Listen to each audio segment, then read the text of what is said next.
I am a homeowner, and being a homeowner means that I also own a yard. And since I own a yard, I have to cut this yard, and I hate cutting my yard. As you can see from the video here, my lawnmower gets caught up, gets stuck, I have to stop it, I have to shake it loose. Some people say, oh, you should just put the bag on, collect the clippings, or you're cutting it too wide. I've tried adjusting that, and I just have a very lush lawn. It's very juicy, and it just always gets caught up, and it turns into a big ordeal when I have to cut. And it takes a lot of time out of my day that I'd rather be doing other things. So for my birthday, I asked for a WORX Landroid, and this video is going to go over my experience with that. So here we're just going to go over my backyard because this is where I'm going to install it first. You can see I've got some obstacles we're going to have to get around. This is kind of my biggest worry right here is this berm. Not sure if it's too steep that the Landroid's going to have an issue with it, but we're going to test it out and see what happens. But you can see I've got, I don't have the regular square borders around my trees, so it's not going to be, you know, I've got a very curvy paths around, stone paths around my trees, so it's not going to be a very square, you know, up and down kind of cut. You can see this is, you can see the yard, the clumps of grass in my yard after I got done cutting today. That we're going to have to rake up and get out of, because if I leave it there for tomorrow, then I just have a bunch of dead grass patches and it just looks ugly. The dog likes rolling around in it, but we just continue to inspect the perimeter of the yard. We'll eventually try and go down there. Here's the neighbor's dog. He's a good boy. Okay, so here's the unit. This is certainly not how I received it.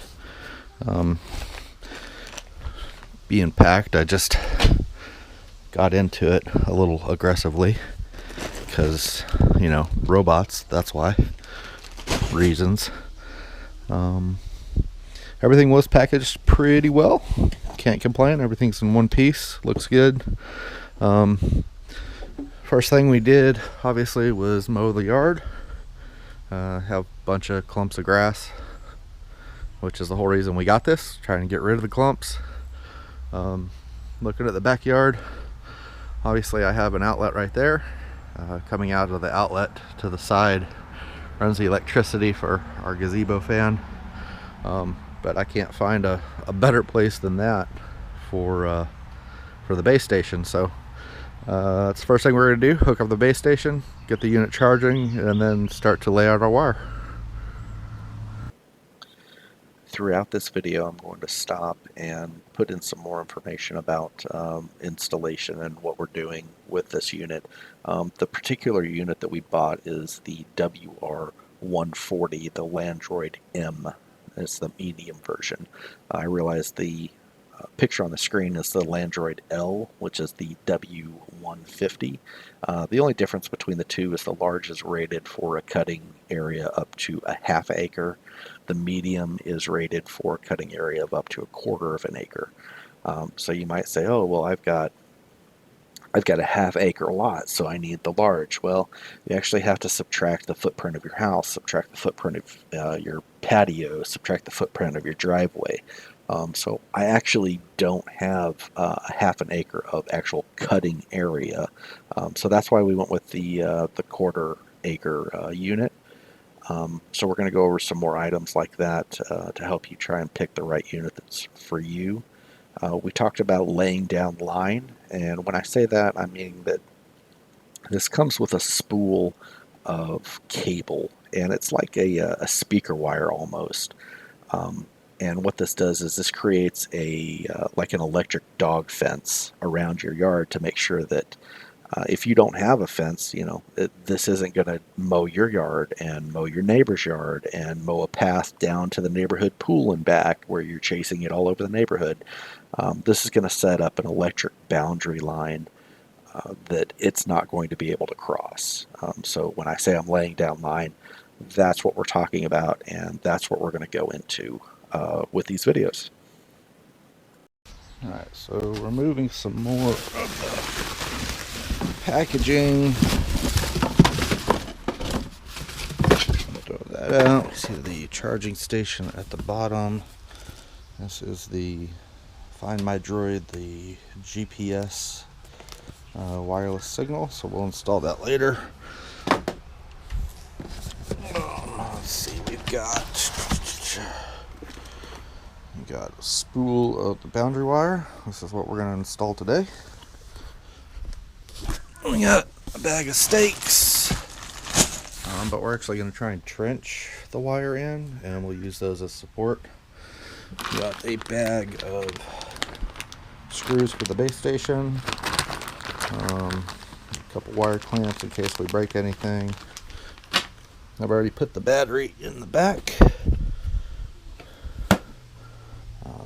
Let's see, we got, again, this is more of the base station charging. So it says we need at least 36 inches in for the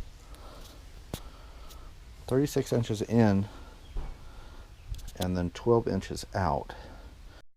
What I mean to say here is they recommend that you have 36 inches for the unit to pull into the charging station, 36 inches of clearance, and then it needs at least 12 inches of clearance out so that when it starts and it leaves the charging station, it has a straight path to get in and out. And in the box, they've got some templates that you can break apart. This one's been there pretty good, but they give you a small ruler. That pops out pretty easy. So 26 centimeters, 10.2 inches. What we're going to do is we're going to take 3 of these out, maybe 4, just to be safe, into our little, and then put our charging station down. Here is a diagram of my house, of my yard. You can see the blue line is how I plan on laying out the boundary line. All of the little T's are trees. You can see I've kind of laid out the curviness of the little planted area that I have around my shed. But everything needs to run in a single direction. The most important part is to make sure that none of these lines cross. So you can see that when I come out to one of the trees or come out to the patio, the line comes out in one direction, goes around, and goes back in, and the cables never cross. So that's going to be important while we're laying out our line. The green box you can see next to the house, that's going to be the charging station. So when the Landroid runs out of power, it automatically goes straight back to its charging station, and it's going to follow this perimeter wire, this electric wire, to find itself. And you can see this is why it needs the 36 inches of entrance room and the 12 inches of exit room, so that it can properly get into its charging station by itself. So we'll probably wrap up this video for part 1 and come back and take a look at part 2 when we actually install the charging station and begin to lay down the boundary wire.